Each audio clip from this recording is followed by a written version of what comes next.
During the Lantern Festival, I toss her embroidered ball to seek a husband. The embroidered ball is caught by Xiao Jinghang, the eldest son of the Zhongnan Marquis's family.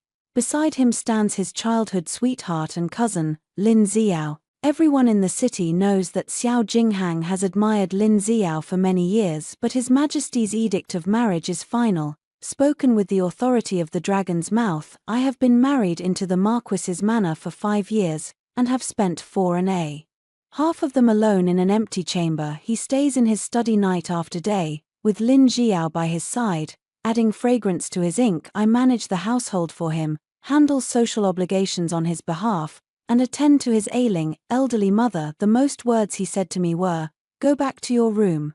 That winter, the old mistress passed away, and the Hu mansion lost its elder. Lin Xiao is pregnant. Xiao Jingheng wrote out a letter of divorce. "You were always superfluous." I took the letter, smiled, and drank the poisoned wine. When I opened my eyes again, I was back on the night of the Lantern Festival. The hydrangea ball is still in my hand, and the downstairs is noisy with people. Xiao Jinghang is looking up at me, his eyes showing mild impatience. I let go of it, and the hydrangea ball is not thrown toward him. Instead, it falls into the quiet young general behind him. Chapter 2. I have been reborn. The first thing I felt upon waking was the cool touch of silk against my fingertips, and the scent of sandalwood and incense lingering in the air. In my ears were the sounds of gongs and drums, cheers, and the incessant shouts rising and falling from downstairs.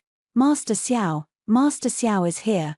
Throw it to Master Xiao. Miss Lin is here too." Master Xiao must be waiting for Miss Lin's embroidered ball, right? I looked down and saw that I was holding an embroidered ball in my hands, bright red satin, gold thread embroidered with twin lotuses, hanging with long tassels. This is the rule for unmarried women at the capital city's Lantern Festival, to toss embroidered balls to seek marriage. Whoever catches the embroidered ball, that person is a good match. In the previous life, I tossed the embroidered ball to Xiao Jingheng. The emperor watched the ceremony from the city gate tower, and upon seeing that it was the eldest son of the Marquis of Zhongnan, he immediately granted the marriage. The whole city cheered, saying it was a match made in heaven. Only I know that the position where Xiao Jingheng stood was originally to catch Lin Xiao's embroidered ball.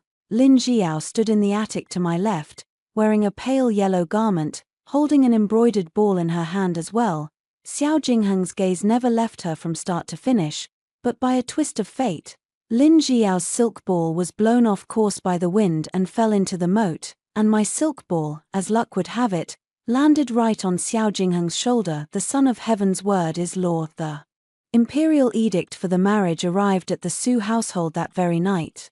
I thought at that time that marrying him would always warm his heart. 5 years. In 5 years, I managed the entire Hu mansion of 130 people, arranged list of presents, the lists of courtiers visiting from the court, and did my filial duty before the old madam's sick bed. Lin Xiao moved into the Hu mansion under the title of cousin, spending every day in his study grinding ink and adding fragrance. I endured it. On their wedding night, he lifted the veil and left, saying, "I won't touch a woman I don't love." I endured it. During holidays and festivals, he would take Lin Xiao to travel, leaving me alone to guard the empty Hu residence, and I endured it as well. I thought that if I endured until the end, I could wait for him to turn back. But the day he turned back, what he handed me was a letter of divorce. "You are already surplus to requirements." He spoke those words in a very calm tone. I took the divorce paper and read it carefully. On it were the words, "No departure, jealous by nature, not suitable for the household." A few characters like that sentenced 5 years of my life to death. I did not argue. Smiling, I asked someone to warm a pot of wine, and I drank it in front of him. He thought it was ordinary wine, and turned to support Lin Xiao. Poison wine slid down my throat, burning like fire. In my last moment of consciousness, I heard him call Shen Ruowan. That was the first time he called me by my full name, and also the last time. Now, I am standing here again. The hydrangea is still in my hand, and nothing has begun yet. Chapter 3. I take a deep breath and walk over to the railing. The night wind is cool, making the candle flames inside the lanterns flicker unsteadily. The long street below is packed with people, dazzling with fireworks and lanterns, a riot of flowing light and color. Xiao Jingheng stands at the very front, dressed in a dark brocade robe with a white jade belt at his waist, his face as fair as jade. He is indeed good-looking, tall and handsome with sword-like brows and starry eyes, his posture upright, and when he stands in the crowd he becomes the most eye-catching one. But I know what lies beneath this visage. Beside him stood Lin Jiao, with almond eyes and peach blossom cheeks, gentle and timid, looking up at him and whispering, "Cousin." My hydrangea was blown away by the wind. Xiao Jingheng looked down at her, and in his eyes was a gentleness I had never seen before. "It doesn't matter, we'll throw it again next year." Next year? How many years did he wait for her? The hand I hold the bouquet with tightened. Behind me, my mother's voice rang out, "Ruo Wn, you should throw it away, don't keep His Majesty waiting." The Majesty is observing the ceremony from the city tower, that is the rule. I lowered my eyes, letting my gaze drift past Xiao Jinghang, to the place 3 steps behind him. There stood a person there in silver armor and white robes, of towering height. He was bowing his head, polishing the saber at his waist. He seemed utterly uninterested in this lantern festival. The merriment around him had nothing to do with him. Among the crowd, he was the only one not looking up at the attic. Instead, he was gazing at his own sword. I had seen this person in my past life as well. On the night Xiao Jingheng caught the embroidered ball, he had looked up at me, then turned and walked away. Later, I heard that his name was Jiyu Yang, a newly appointed military general who had returned from a victorious battle in the northern frontier to receive his reward. Later, after I married Xiao Jihan, I saw him a few times at banquets. He always came alone, not much to say. Someone tried to arrange a marriage for him, but he shook his head, saying there was no rush. The winter I died, I heard he died in battle in the northern border, with no wife, no children, no descendants. "Good evening." Mother urged me once more. I came to my senses. Downstairs, Xiao Jinghang seemed to sense something. Finally shifted his gaze away from Lin Jiao and looked upward. He looked at me with no expectation in his eyes, only a faint trace of impatience. In this life, I will no longer put him in a difficult position. Chapter 4. I let go of his hand. At the moment the hairpin-bloomed ball slipped from my hand, I used a clever twist. It wasn't thrown straight toward Xiao Jinghang, but with an arc over his head, landing behind him. A shout ran through the crowd. Xiao Jinghang froze, instinctively reaching out to catch it, but the ball flew too high. His fingertips barely brushed the edge of the satin and he missed it. The hydrangea drew a red arc across the sky and landed steadily in Jiyu Yang's arms. He was lowering his head to wipe his sword when something struck his shoulder, and he looked up abruptly. The hydrangea rolled a bit and landed in his arms. The bustling street suddenly fell quiet for a moment. Jiyu Yang looked blankly at the embroidered silk ball, then raised his head to look at me through the city's countless lights. I saw his eyes, very dark, very deep, like the starry sky over the northern territories on a winter night. Yes, on the city tower, the emperor clapped his hands and laughed heartily. General Jiyu has returned to court with a successful campaign, and has even taken up the embroidered ball again. Double joy on arrival. Bring someone to draft the edict for the marriage. The eunuch's sharp, thin voice carried far on the night wind. By the mandate of heaven, the emperor decrees. I heard my own heartbeat, heavy and slow. Jiyu Yang was still standing where he was. At some point, the sword in his hand had fallen. He held the embroidered ball as if holding a piece of fragile porcelain. His lips moved, but no sound came out. But his eyes lit up. I accept the decree. Jiyu Yang's voice was deep and low, yet it reached my ears loud and clear. He knelt on one knee, still holding the embroidered ball in his arms, his voice trembling slightly. Thank you for your immense grace, Your Majesty. Chapter 5. Xiao Jingheng's expression was grim. He turned around and looked at Jiyu Yang, who was kneeling on the ground, his brows furrowed into a tight knot. Lin Jiao tugged at his sleeve and whispered something, but he didn't pay attention. His gaze swept over the crowd and fixed straight on me. I stood on the attic, through the city's lights, meeting his gaze. In his eyes there was confusion and annoyance. It's probably that feeling of unwillingness, of something that should have been mine was taken by someone else, even if he didn't want it at all. The mother walked up from behind, her tone carrying a hint of reproach. Ruo Wn, why didn't you throw it to Crown Prince Xiao? General Jiyu may have his merits, but after all, He's a military officer, and his background isn't as.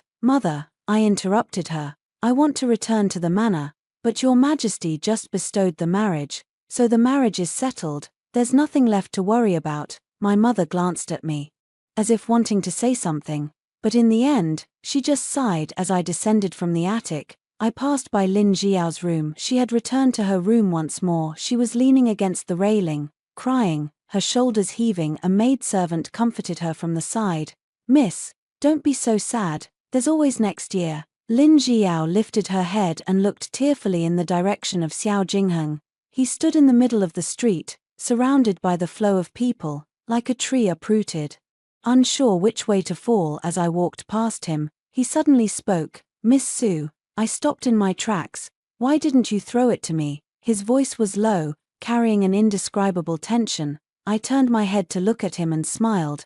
Didn't you, the heir of the Xiao family, want to catch Miss Lin's embroidered ball? I'm just giving you what you wished for. His pupils suddenly contracted.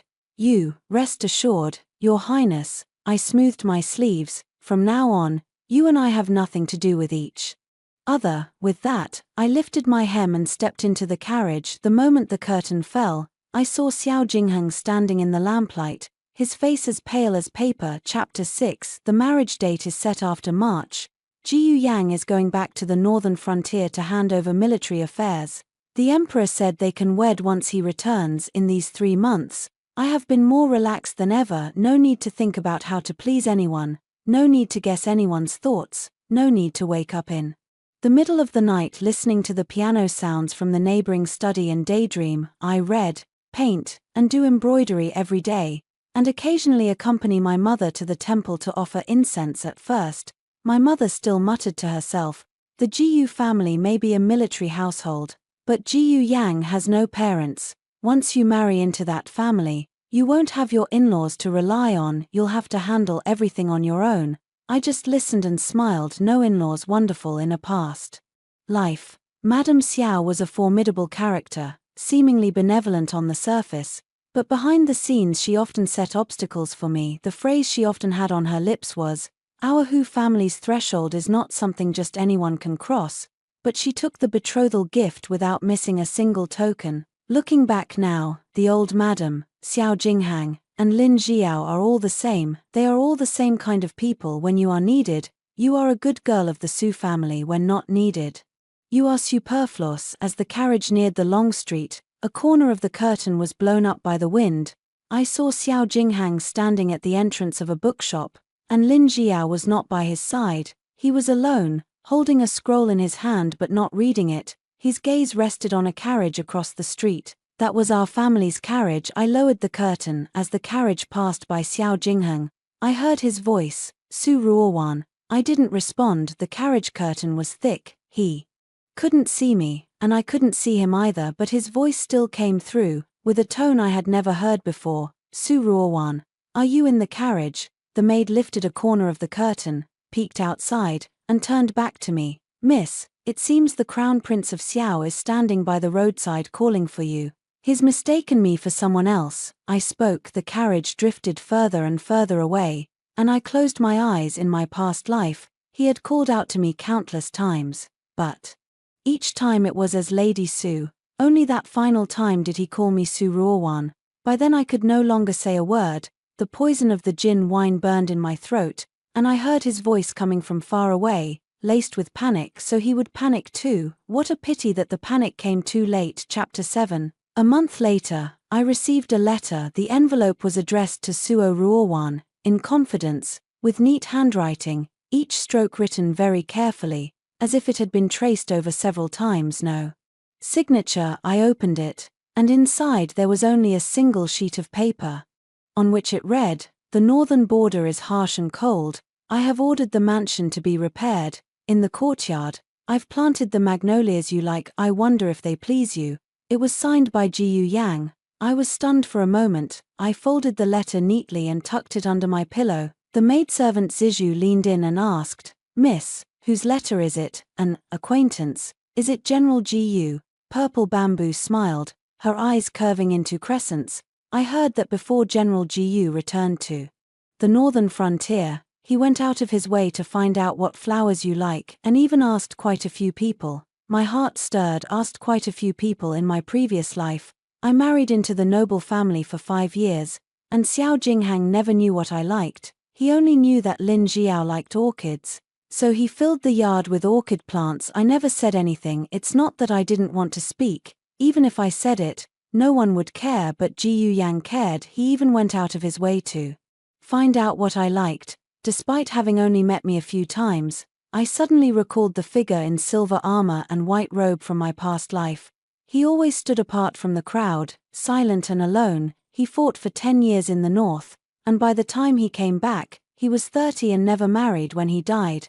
Was anyone there to take care of his body? I don't know, but in this life, I don't want him to die there again. Chapter 8. 2 months later, Jiyu Yang returned. The day he returned to the capital, I happened to be on the street buying rouge. From a distance, I heard the sound of hoofbeats. A unit of dark-armored cavalry entered the city from the north gate, their leader wearing a suit of silver armor, his cloak stained with wind sand. He has lost weight, but he is in good spirits. His eyes are bright, and there is a hint of a smile at the corners of his mouth. When he saw my carriage, he reined in his horse. "Miss Su," he called out to me from horseback, his voice not loud but very clear. I lifted the curtain and met his gaze. "General Ji Yu." He looked at me for a moment, then suddenly smiled. That was the first time I saw him smile, not a polite, distant smile, but a true one that rose from the heart, like ice and snow melting, like the birth of spring water. "The magnolias in the mansion are blooming,"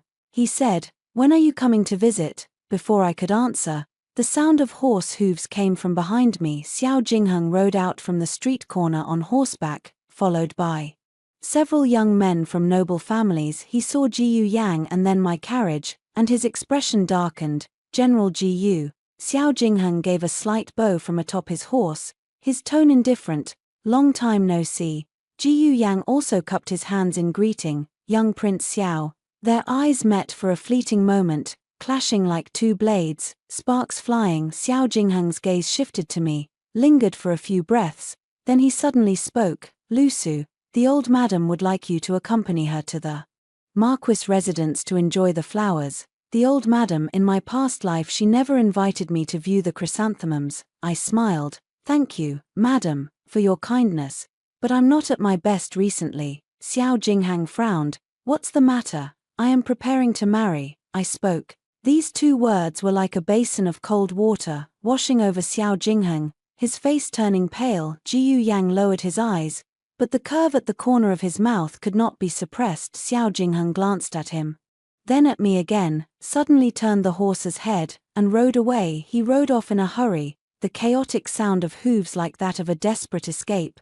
Jiyu Yang withdrew his gaze and asked me softly, "You mentioned preparing for the wedding earlier. Are you preparing to marry me?" His voice was low, carrying a kind of cautious expectation. I looked at him and nodded seriously. "Yes." The tips of his ears turned red. Chapter 9. Half a month before the wedding, I went to the Jiyu mansion to see the magnolias. The Jiyu mansion was not large, but very tidy. In the yard, 2 magnolia trees are in bloom, filling the courtyard with a sweet fragrance. Jiyu Yang personally came to fetch me, changing into a moon-white robe, his hair neatly tied back. He wore less murderous aura than when in armor, and more gentleness. "Miss Su, this way, please." He led me through the corridor, across the garden, finally stopping in front of a study in the backyard. "This is prepared for you." He pushed open the door. The study isn't large, but it is arranged with care. By the window is a desk, with inkstone, brushes, and paper laid out on it. Against the wall stood a row of bookshelves, already filled with quite a few books. In the corner was a magnolia branch, in full bloom. "I didn't know what kind of books you like." He scratched his head, looking a bit embarrassed. "Then let's buy everything that can be bought on the market." I swept a glance over the bookshelf, somewhat surprised. Not the usual romance and belles lettres, but works on geography and history, military strategy, agriculture and sericulture, and even a few medical books. "How did you know I like these?" "In my past life, I liked reading these because Xiao Jingheng never kept me company, leaving me no choice but to pass the time with books." "But how did Jiyu Yang know that?" He paused, then said in a low voice, "I looked into it." What did you ask about? What kind of books do you like? What flowers do you like? What dishes do you like to eat?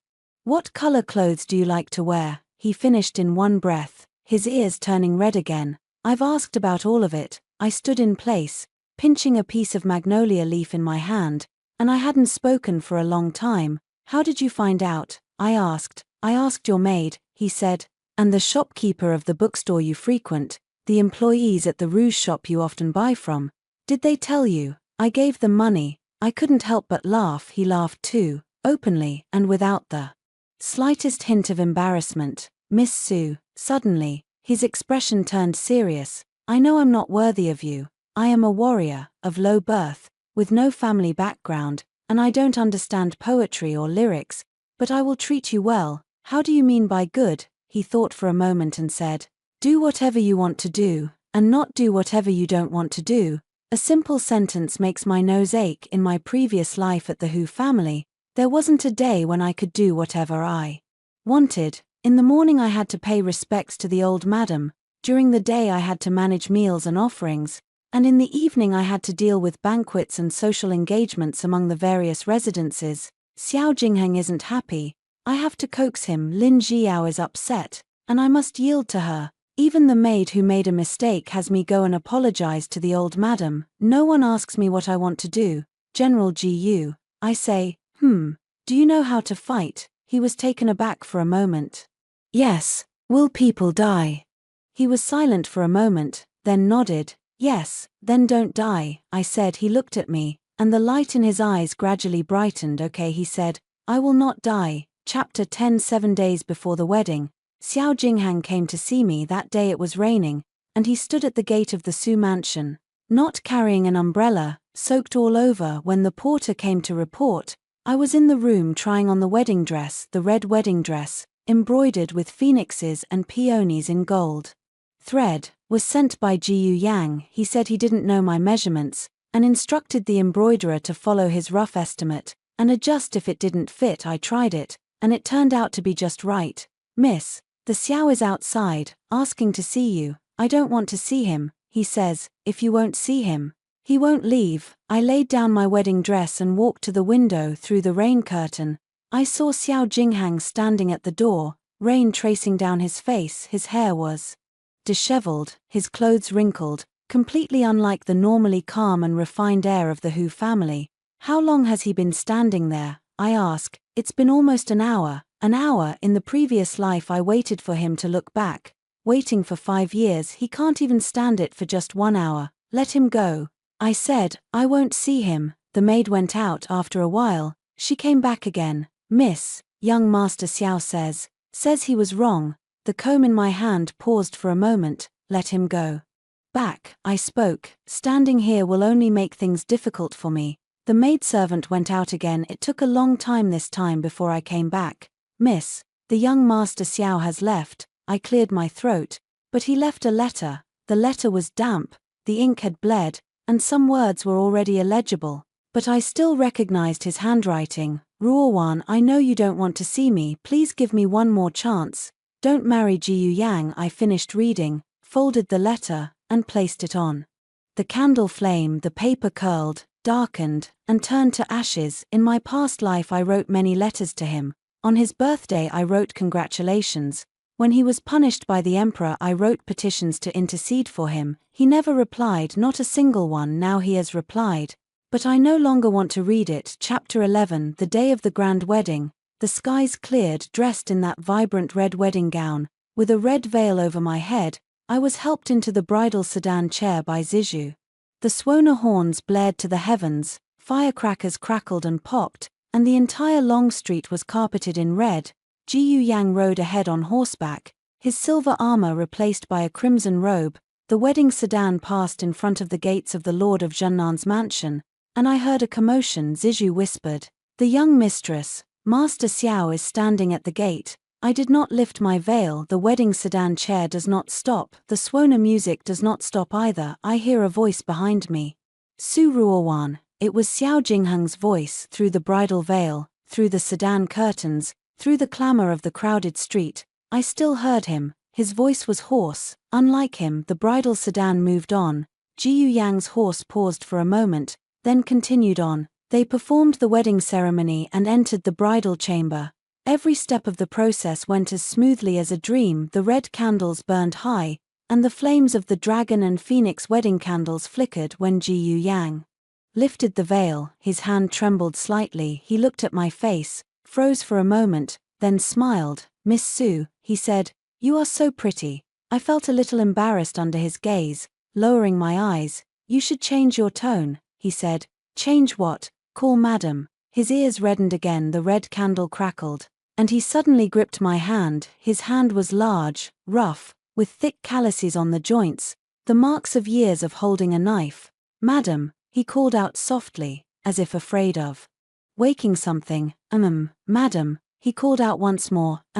Madam," the third tone, with a smile. "Are you addicted to calling out?" "Yeah," he said, "I want to call out for a lifetime." The red curtain fell, and the light from the dragon and phoenix candles streamed in, casting a warm shadow on the ground. I closed my eyes and heard someone outside the window laughing and making trouble. This life seems to be a bit different. Chapter 12. On the third day after the wedding, we returned to the parental home. Jiyu Yang got up very early, personally chose 2 good casks of wine, prepared 6 colorful gift boxes, checked each item one by one, and only then had them loaded onto the cart. "It doesn't have to be so grand," I said. "Sure," he was serious. "Your parents raised you so well. I can't be rude." Watching him bend over to check the gift box, I suddenly felt like laughing. In my previous life, on the day of the homecoming visit, Xiao Jingheng didn't even show his face. He said he had official business and told me to go back on my own. When my mother asked about it, I said the air was busy. She didn't say anything. But that night, I heard her crying in her room. Arriving at the Su residence, my mother came out to greet them, and upon seeing Jiyu Yang, she paused in surprise. Probably she hadn't expected that a marshal general would be more courteous than the eldest son of a noble household. Jiyu Yang dutifully bowed to his parents, saluting them as father-in-law and mother-in-law. Then presented the list of presents. Father glanced at the list of presents, eyebrows rising. "General Jiyu, this gift is too generous. Should do." Jiyu Yang spoke. "Ruowan deserves the best." My mother's eyes reddened. She held my hand, pulled me into the inner room, and lowered her voice to ask, "Does he treat you well?" "Yes," I said. "Really, really." My mother looked at me for a while, and suddenly cried, "That's good." She wiped her tears. "That's good." I held her without saying a word. In my past life she asked me the same question, and I said, "Okay." That was to deceive her. This time, it's real. Chapter 13. 1 month after our wedding, Jiyu Yang received a military report that barbarian tribes were harassing the northern border, and he needed to return there for a while. He said this while watering the magnolia in the courtyard. The watering can in his hand paused for a moment, then continued. "How long will you be gone?" I asked. "I don't know," he said. "At the fastest, 3 months. At the slowest, half a year." I remained silent for a while. In his past life, Xiao Jingheng often went off to battle. Every time he left, he never told me. I always found out from someone else. Sometimes it was the old lady, other times Lin Jiao. One time, he was gone for 3 months. I thought he was dead, and went to the temple with tears in my eyes to burn incense. When I returned, I found him in the study playing chess with Lin Jiao. Seeing me, he only said, "You're back." No explanation, no apology. "Madam," Jiyu Yang's voice pulled me back. "I will write a letter," he said. "Write every day. With military duties busy, you don't need to write every day." "Not busy." He set down the kettle and looked at me. "Write your letters. No rush." The next day, he left. Before leaving, he placed a letter by my pillow. "Madam, there are banknotes in the cabinet. Buy whatever you need. The kitchen receives fresh deliveries daily. If you don't like something, have it changed. I've asked a gardener to look after the magnolia in the courtyard. So you needn't worry. Wait for my return." I held the letter and stood by the window for a long time. I smiled, folded the letter neatly, and placed it into the small box by my bedside. That box was nearly full. All of them were written by him. Chapter 14. In the 2nd month after Jiyu Yang left, Xiao Jingheng came. He stood at the door, holding an umbrella, and said it was raining outside. It was indeed raining that day, but not the reason he came to my house. Su Ruowan, he stood in the hallway, rain soaking the hem of his clothes. I have something to tell you. You say so. I sent Lin Jiao away. I glanced at him and said nothing. She went back to her hometown, he said. I made myself clear with her. I don't want to see her again. That's up to you. You, Prince Xiao, I interrupted him. I am already Mrs. Gu. His face paled, and his Adam's apple bobbed slightly. I know, he said. But I just wanted to tell you that I regret it. Regret it. These three characters, in a previous life I waited 5 years and still couldn't wait for them. Now that I've heard them, I only find it ridiculous. Prince Xiao, I speak. What do you regret? Regret not treating you well. Is there more? Regret? Do you regret breaking up with me? I spoke on his behalf. He was stunned. How did you know, young Duke Xiao? I smiled. Why do you think I married Jiyu Yang? His pupils contracted sharply. Did you also reincarnate? I did not answer. The rain fell heavier, and the lanterns along the corridor swayed, blown crooked by the wind. Xiao Jinghang stood in the rain, soaked through, yet seemed unaware. Su Ruo Wn. Her voice was shaking. Have you also been reborn? Yes, I speak. He froze on the spot as if struck by lightning. Do you know the day you die? I know, I spoke.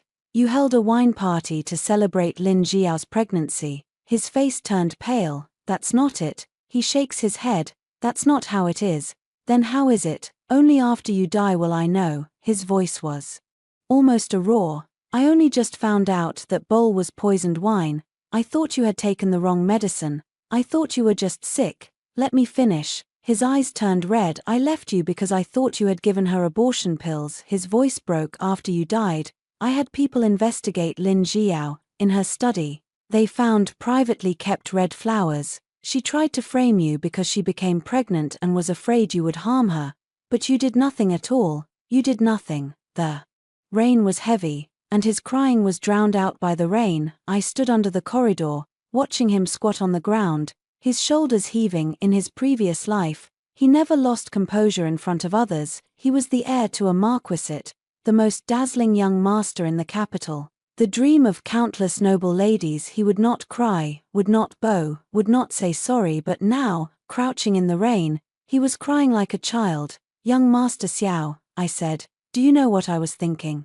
When I died, he looked up, his face drenched, unable to tell if it was rain or tears. I was thinking, I said slowly, in the next life, I hope I never meet you again. His crying stopped. The rain was still falling. I turned around and went back into the house, closing the door. Chapter 15. The day Jiyu Yang returned, a heavy snow fell. He was riding a horse, the cloak covered with snowflakes, his face reddened by the cold, but his eyes were bright. Madam, he swung off the horse at the door, then strode in. I hadn't had a chance to speak yet. When he hugged me, his armor was very cold, the chill seeping through the clothes into his skin, but I didn't push him away. Madam, his voice was muffled, I miss you. I pat his back. I miss you too. He held on for a long time before finally letting go, then pulled a letter out of his chest. The letter paper was wrinkled, the edges frayed, as if it had been read many times. I froze for a moment, taking the letter. When I opened it, there was only one line of text. Jiyu Yang, don't die. It's my handwriting. Did you take the letter from my box? I asked. Yeah. He felt a bit guilty. On the morning you left, I saw you put a letter in the box, so I secretly took it. It was one I hadn't finished. I know, he said, but I really like it. He looked at me, his eyes holding the gleam of snow, the glow of lights, and something else. Madam, he said, I will always remember those words. That night, he told me many things about the North. He spoke of winning battles, of driving the barbarians back 300 li, of the emperor promoting him, and of how, while in the North, he would read that letter every single day. I suddenly feel that the hardships I endured in the previous life seem to have gained meaning, not to meet Xiao Jinghan, but to meet Jiyu Yang. Chapter 16. Later I heard that Xiao Jinghan gave up the Marquis title and went to a small town in the south. Before leaving, he had someone deliver a small wooden box. Inside was a stack of letters. Between the lines were nothing but regret and shame. I can't be bothered with such clichés. Burn it all. Jiyu Yang came in from outside and asked, seeing me in a daze. What's wrong? Nothing, I speak. Someone sent a few things. Who? A former acquaintance. Guy did not press further. He walked over, wrapped his arms around me from behind, and rested his chin on my shoulder. Madam, he said, what are we eating today? What do you want to eat? Anything you make is fine. Then I'll just make something, okay? The snow outside has stopped, and a thick layer of white has piled up in the yard. The magnolia tree is bare, but I know that when spring comes, it will sprout again, just like me. Died once, and came back to life again in this life. I won't shed tears for people who aren't worth it anymore. I will only laugh for those who are worth it. Extra. Jiu Yang. My name is Jiu Yang. The first time I saw Su Ruowan was at the Lantern Festival that day. She was wearing a pale yellow dress, standing on a pavilion balcony with a red embroidered ball in her hands. The lantern lights flickered across her face. She was very beautiful, but it wasn't because she was good-looking that I remembered her. It was because she smiled. When she smiled, her eyes curved like crescent moons. It wasn't a reserved or demure smile, but a real, heartfelt one. I stand among the crowd, watching her smile, and suddenly think the 10 years of wind and snow in the north wouldn't count for much. I want to catch her bouquet, but I stood too far away. With people all in front of me before I could move forward, someone had already caught the bouquet. It is Xiao Jinghang, the heir of the Zhennan Marquisfu, the brightest young man in the capital. When he caught the embroidered ball, his expression was very calm, as if he had caught something he didn't want. I thought at the time, what right does this person have? He doesn't want to answer, so why does he still stand in that spot? Later I heard that what he was going to receive wasn't Su Ruowan's wedding ball, but his cousin's. By a fateful mistake, he ended up with Su Ruowan's. The emperor granted the marriage. I stood outside the crowd, watching Su Ruowan being helped down from the loft by a maid, her face flushed, and her eyes full of light. She likes Xiao Jinghang, I can tell, so I left that year. I returned to the northern realm. Later I heard she got married into the Marquis mansion. After that, when I occasionally returned to the capital, I could see her at banquets. She had changed a lot. I don't like to smile anymore, don't talk much, always sitting in the corner, quiet and still. Xiao Jinghang sits at the head seat, his cousin sits beside him, the two talk and laugh together. Su Ruowan sits alone in the corner, no one talks to her. I hold a cup of wine, want to walk over, but don't dare. I am nothing to her. Why should I even go over there? A few more years passed, and I heard that Xiao Jingheng did not treat her well. Then I heard that she had died drinking poisoned wine. He died in a side room in the Hu Mansion's rear courtyard. When I heard this news, I was fighting in the northern borders. The knife in my hand fell to the ground. I did not pick it up. I won that battle, but I didn't feel happy at all. I often wonder, if I had stood just a little closer at the Lantern Festival that year, would I have been able to catch that embroidered ball? If I had been the one to catch it, would she still have died? I don't know, but I know that if I were given another chance, I would definitely stand at the front. Then, I really got a second chance. I am reborn. The first thing I did when I opened my eyes was to confirm the date, the Lantern Festival celebration. It hasn't ended yet. I put on my armor, mounted my horse, and galloped all the way into the capital. The streets were crowded. I pushed my way to the front and looked up at that pavilion. She still stood there, still holding that hydrangea in her hands. The light reflected on her face, and she was still very pretty this time. I won't stand behind anymore. I stand at the front. Xiao Jingheng also stood there, about 3 steps in front of me. He looked at me, frowned slightly, probably thinking about how this warrior would try to block his way. I ignored him. I look up at Su Ruowan. She lowered her head to glance at me, then looked toward Xiao Jinghang. I clenched my fists. Then the hydrangea ball flew past over Xiao Jinghang's head. She calmly fell into my arms. I lowered my head to look at the embroidery ball in my arms, and it took me a long time to react. General Gu caught the embroidery ball. General Gu caught the embroidery ball. People around were shouting. I looked up and saw Su Ruowan standing in the attic, smiling at me, not a reserved or demure smile, but a real smile, straight from the heart, like a crescent moon. The smile on her face the night of the Lantern Festival. The first time I saw her holding the embroidered ball, I knelt down and heard my own voice trembling, "Your servant. Thanks the Emperor for his great kindness. This time, I won't let you be alone anymore." End of the full text. Bonus, south of the North One in the first spring after marriage, Ji Yang planted a second magnolia in the courtyard. Ruo Wanshan asked him why, and he said, "One is yours, one is ours." She didn't understand. He smiled, not explaining that autumn, urgent dispatches arrived from the north. The barbarians had gathered 100,000 horsemen, preparing a large-scale invasion southward. Ji Yang received the imperial order to march. The day he left, dawn had not yet broken. When Ruo Wanshan woke, the person beside her was already cold, and a letter lay at the pillow. "Madam, I am going to war. Don't worry, I promised you I wouldn't die. The Yulon tree remembers to water. Wait for me to return." She stood by the window for a long time, holding the letter too. After Ji Yang left, Shen Ruowan took over the Jiyu family's major and minor affairs. In her previous life, she had managed the Marquis's estate for Xiao Jingheng for 5 years, so these tasks came naturally to her. At first, Steward Zhao had his doubts, worried that the new young mistress might be too young and inexperienced, but half a month later, when he handed over the account books to her, his attitude had shifted to one of respect. "Madam, you keep the accounts more clearly than I ever could." Shen Ruowan smiled but didn't tell him that this skill had been learned in her previous life at the Marquis's estate. In those years, she had stayed alone in the empty mansion, and the only thing she could do was go over the account books again and again. At first, it was to help Xiao Jingheng, later, to pass the time, and eventually, to make herself feel that she was still of some use now, putting those skills to use in her own home.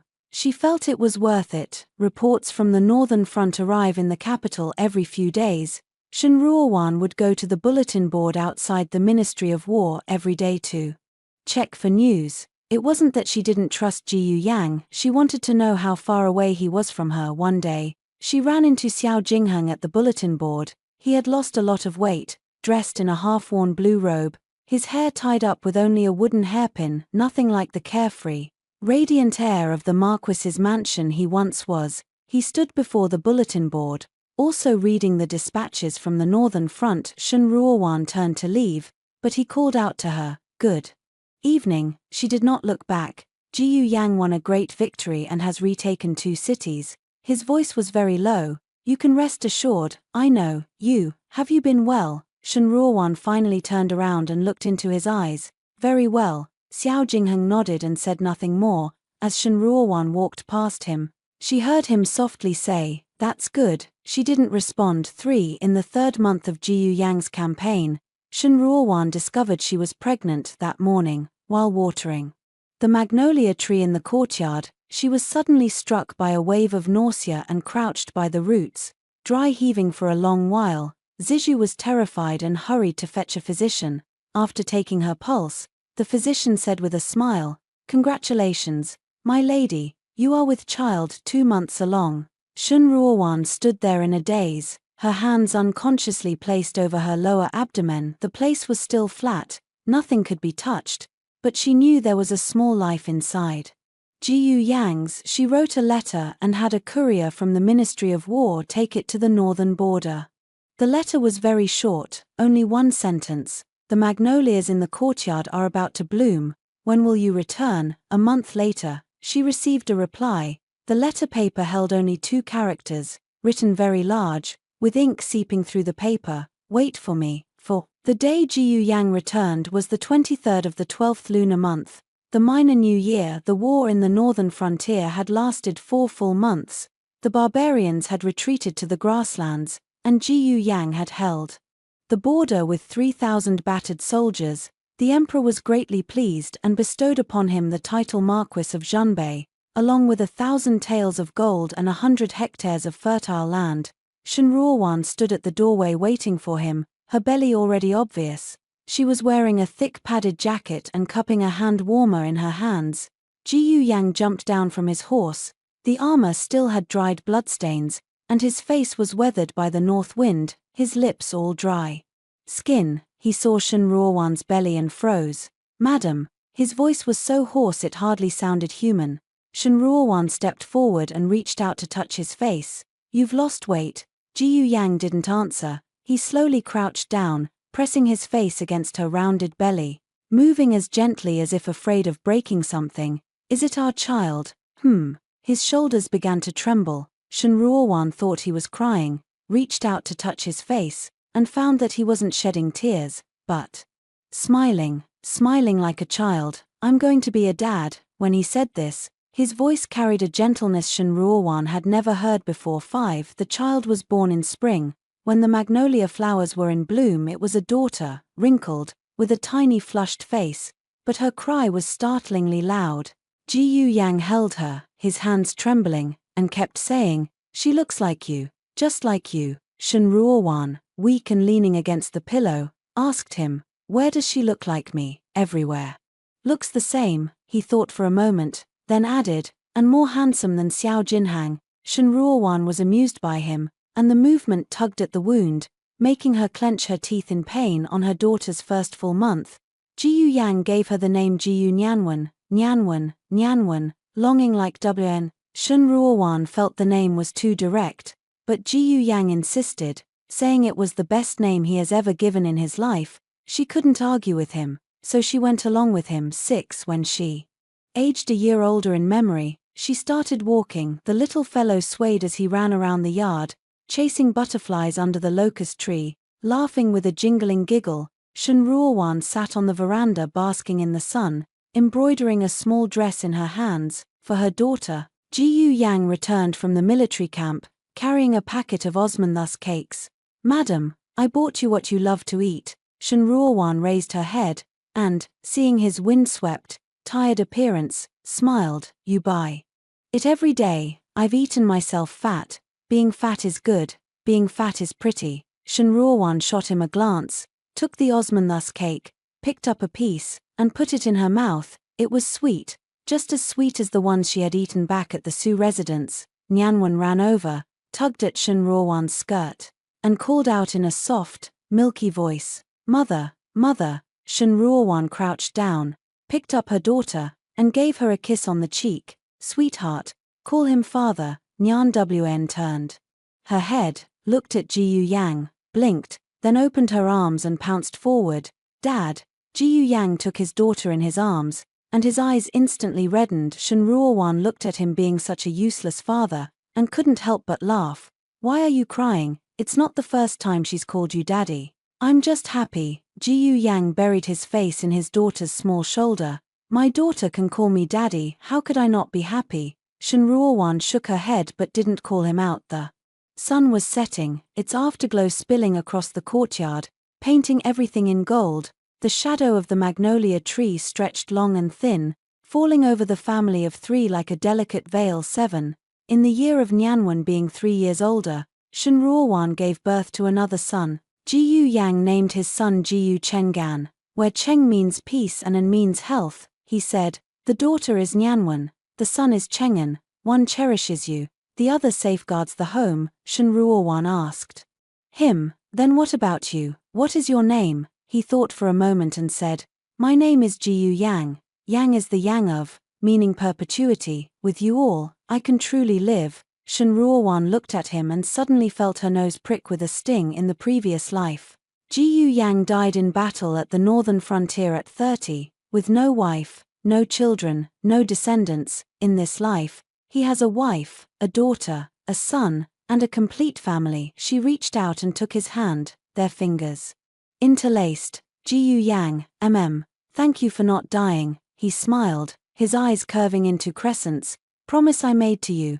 not dead." 8. When Nyan Wn was 5, Shenruowan opened a bookshop in the capital. In her previous life she wanted to open a bookshop, but Xiao Jinghang said, "A woman exposing herself publicly is improper," so she had no choice but to give up. This life, Jiyu Yang heard that she planned to open a bookshop, and not only did he not oppose, he personally helped her choose a storefront, and found a carpenter to make bookshelves.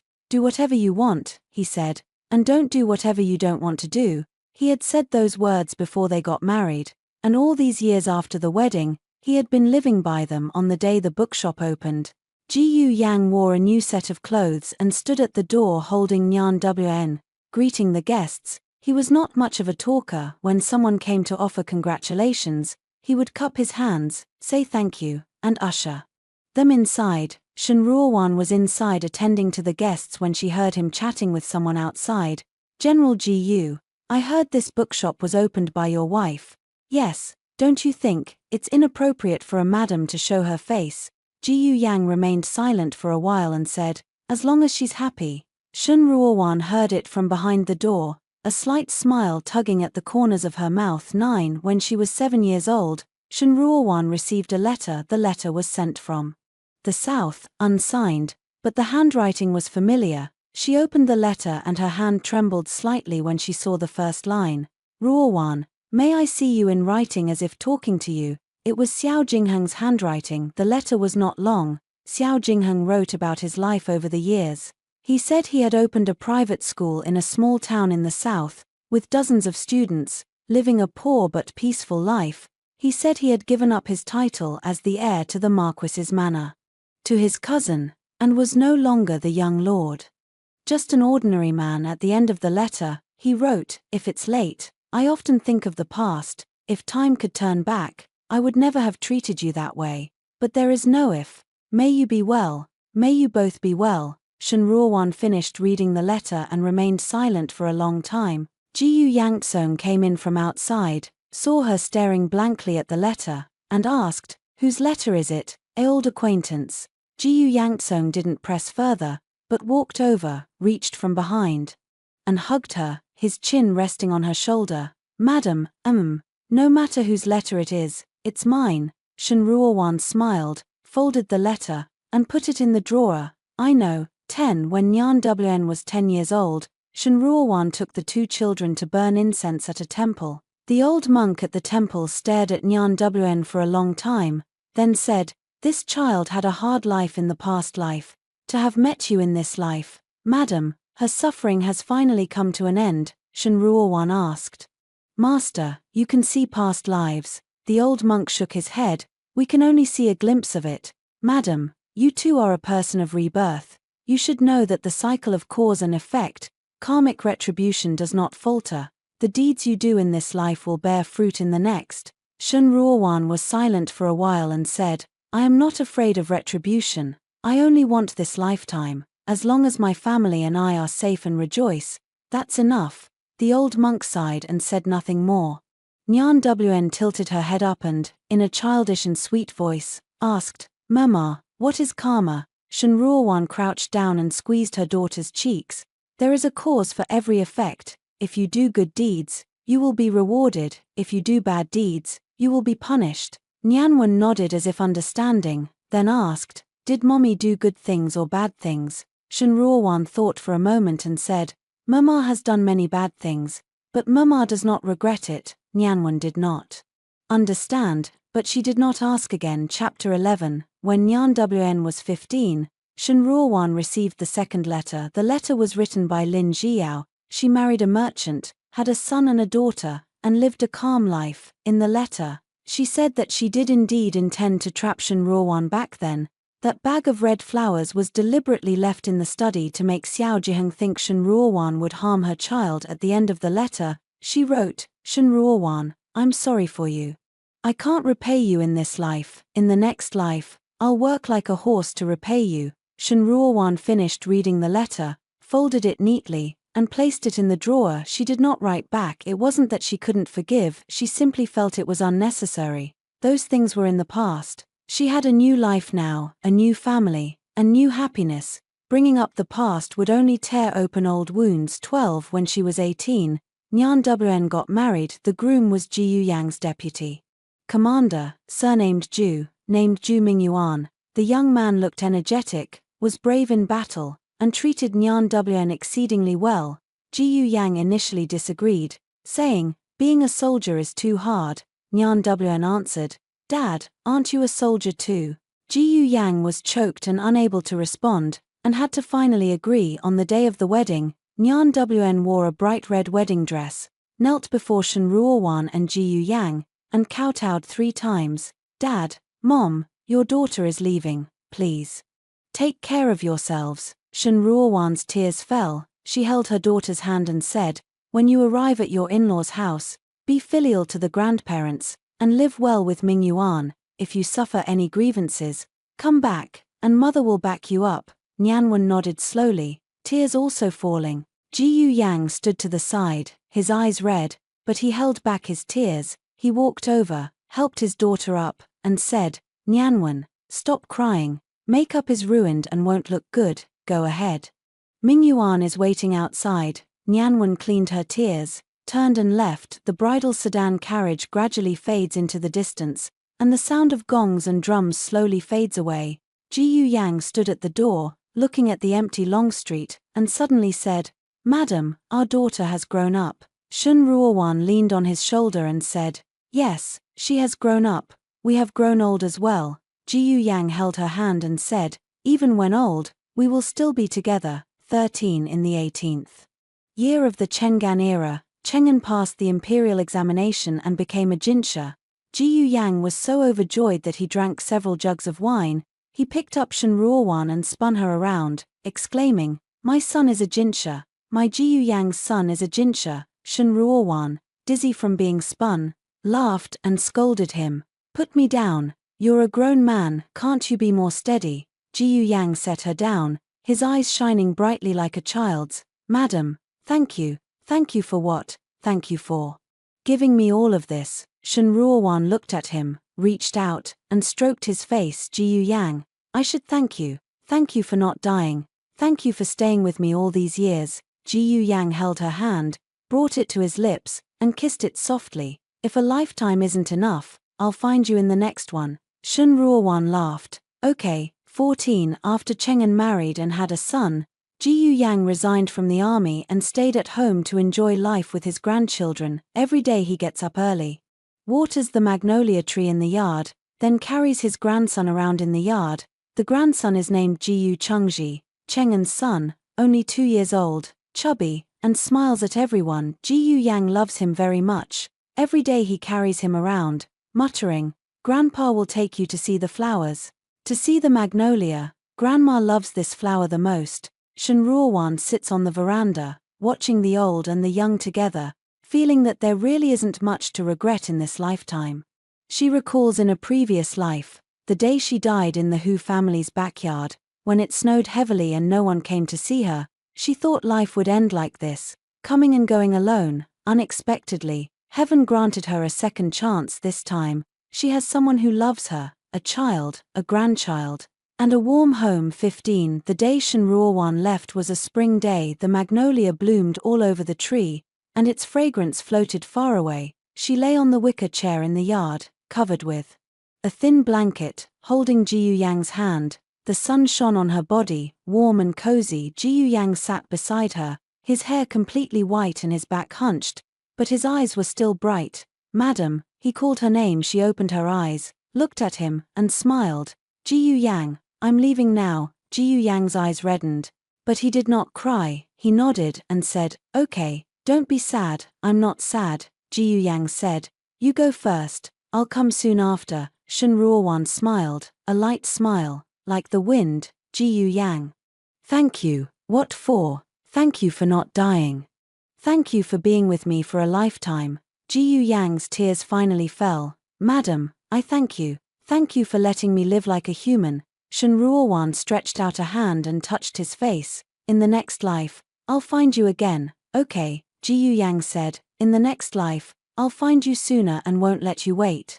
Shun Ruowan closed her eyes. With that smile still lingering at the corner of her mouth, she walked away peacefully, as if she had fallen asleep. Jiyu Yang sat beside her, holding her hand, not letting go for a very long time. 16 The day Jiyu Yang left was also in spring. The magnolias had blossomed again, white as snow, with a delicate fragrance. He lay in the same wicker chair Shun Ruowan had once lain in, holding the magnolia hairpin she had left behind. The sunlight fell on him, warm and gentle. Nyan Wn knelt by the bed, sobbing uncontrollably. Jiyu Yang looked at her and smiled. Don't cry anymore. Your mother doesn't like to see people cry. Nyan Wn wiped her tears and nodded.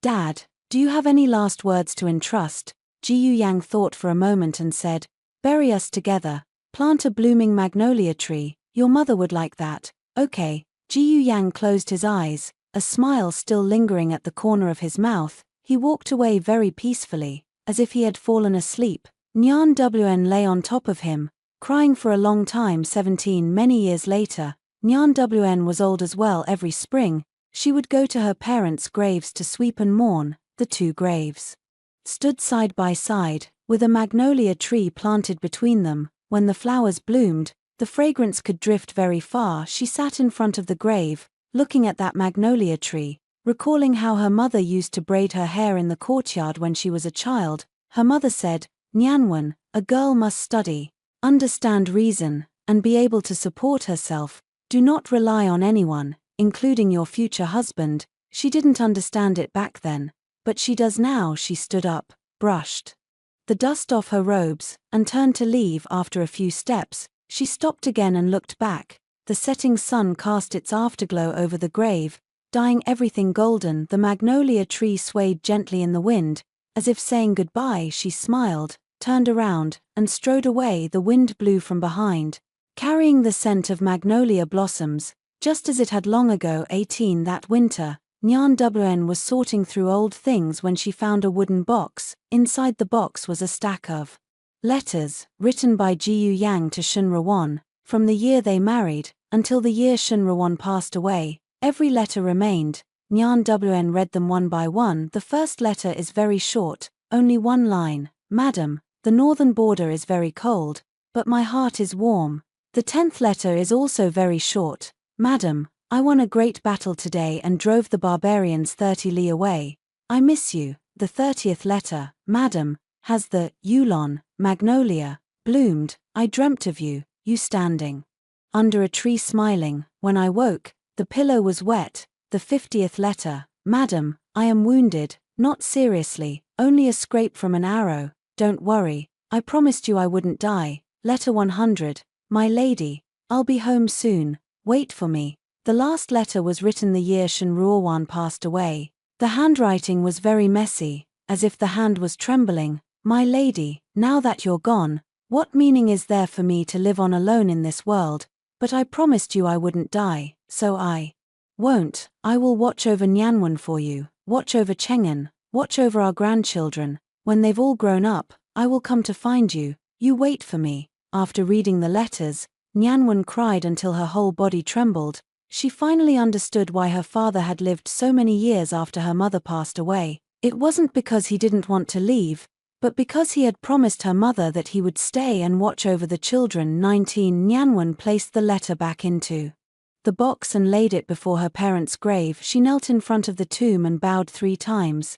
"Dad, Mom, you too rest assured, I will live well, just like you taught me." The wind blew through the magnolia tree, and petals fluttered down, landing on her shoulders, in her hair, and on her knees, like a gentle snowfall. She looked up at the magnolia tree and suddenly smiled because she saw a butterfly resting on the treetop, its wings a soft goose yellow, the very color Mother loved most in her youth. The butterfly gently fluttered its wings in the breeze, then flew away. Nyan Wn stood up, brushed the dust off her robe, and turned to leave. This time, she did not look back because she knew that her parents had always been there, in the wind, in the flowers, in her heart. End of extra story.